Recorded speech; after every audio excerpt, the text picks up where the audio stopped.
All right, there's a whole bunch of these stacking and locking toolbox systems in the market now. The first ones I knew about were the festival systems back around 2000 when I got started, when I was get started working as a professional woodworker and cabinet maker. And so I got some festivals, and they were in the original sustainers, and they had some awkwardness, but they work pretty good, and I still have some. But they had limited compatibility with the second generation, which were better. And then the second generation is mostly compatible with the third, but backwards compatibility is really limited with the first. So they kind of left us people with the first generation system kind of up the creek in some ways. And they even stopped making some of the roll board dolly for it, so you could no longer even buy that. And it's really hard to roll your own, actually, too, if you have those first generation sustainers. So they want to get you to buy the new stuff. Everybody. That's how companies get you to buy stuff, right? Buy the next generation. Well, this is the latest generation of what Craftsman's doing with their toolboxes, and then they're this stackable system. And these are the smallest ones. These are the baby size, and they're pretty good price. I mean, these if you buy the stack of 4, you get them for $20. But keep in mind that these are the baby ones, okay? And you can take 2 of these and put them back to back, and you can stack that onto the medium one, right? Which goes the other way, and then that one you can stack 2 of those onto the main one, which is the what I call the large size, which is your standard tool size, into which you put your cordless drill kits and stuff like that. And those are probably available in different sizes and stuff like that. And they tend to have a solid cover top instead of one of these, a clear plastic one.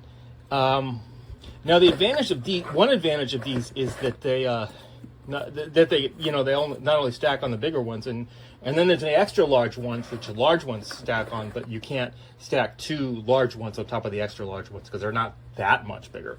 So you can have 4 different sizes, and the extra large ones are for larger tools, like your if you have like a portable bandsaw for like cutting pipes and stuff like that. That's what you would carry that in, or a large kind of jackhammer, or hammer drill type of thing. So these, obviously, you can see, you can open, you can open them any way you want and take a. Sorry, I might try. I have a tripod, but can't find the thing that attaches the phone to it, and so you can take that off, right?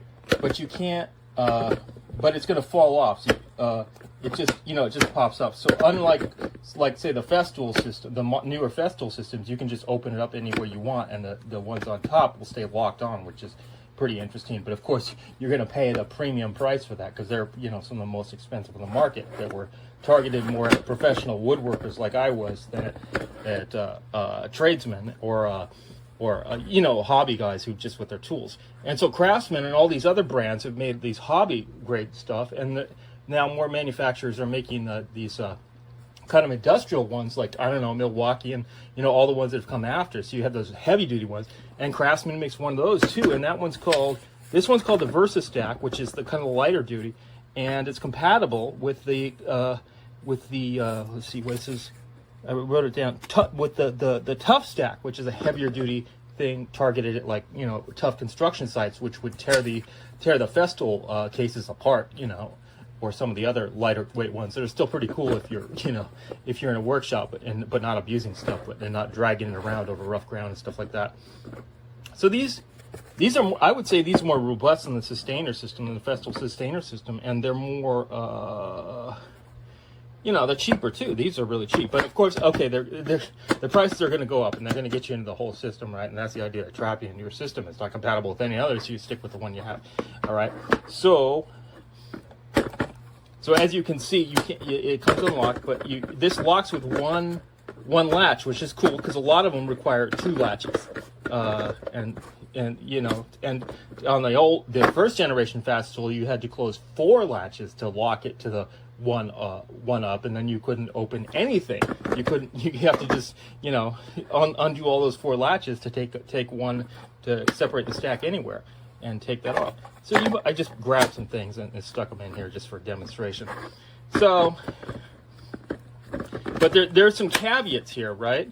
well, let me show you this one again. There's something I can't figure out. There's these. Those must fit something else because they something else is part of the system because they don't work with these. So those must be part of the lock-in system that locks onto the next larger one, which I called the medium size. All right.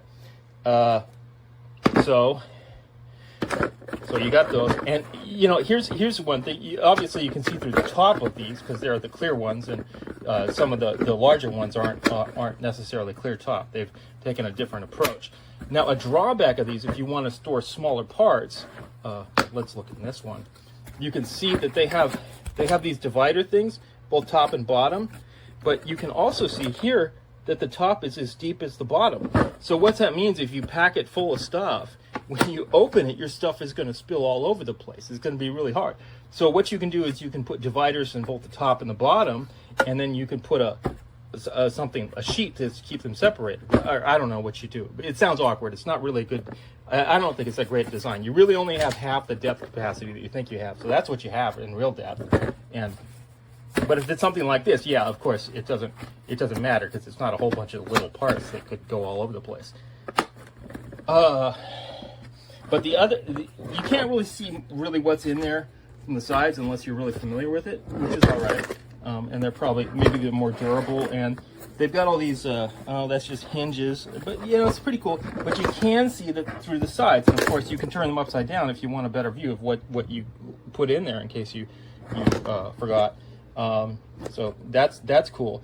But you know, you don't really need that, in my opinion, unless you're switching things out a lot. And I mean, unless you're switching what you keep in these a lot, because you can just put a label on. You could just put a label on here, and you wouldn't need these plastic sides that cut your storage room in half in most cases, right? That's kind of a drawback of this system.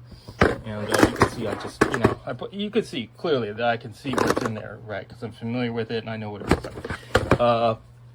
So yeah, I think these are pretty good quality, especially for the money. And it might be a good system for you. It might be a really good system to get into if you're not looking to spend a ton of money, but you want to upgrade from the more from the really inexpensive ones that maybe aren't as good. So I mean, it's kind of mid-range. I don't know, maybe kind of lower mid-range, but it's got some good qualities. And then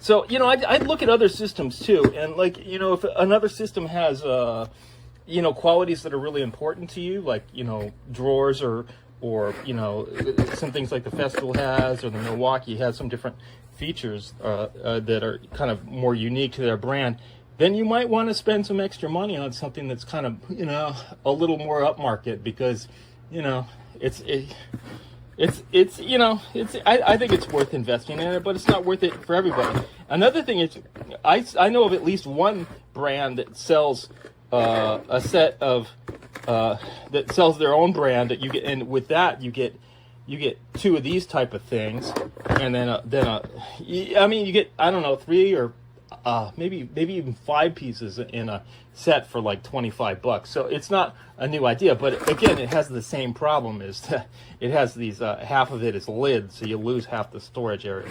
And somebody pointed that out, and I was looking at that system for smaller stuff, you know, just, you know, because it was more like to keep around the house rather than in my shop. And you know, I just like, oh yeah, I don't like that your stuff is going to fall out. So, but for stuff in its own cases and it's not going to go all over the place, I think this is a cool little accessory. And you might want to check out the larger ones, but I'd take a look at the system as a whole and see if it appeals to you and what your specific needs are. But I don't think this is a bad way to go. I really don't. So if it's right for you, check it out, think it over, maybe buy some and see if they suit you. You know, they don't, you know, you have to obsess about everything you have being completely compatible with the other things. You can try out different systems and not have to get rid of them all unless you obsess about that and just need to have one. So yeah, good one. All right, you know, think about it. Yeah, worth the money. Good. Yeah, it's good value. Is it possible that NASA has finally discovered life on an alien planet, while scientists need more evidence before they can be certain?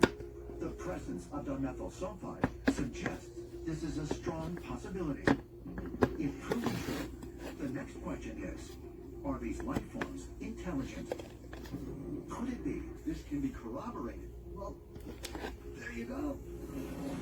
And now, the next step will be, we now know ET exists.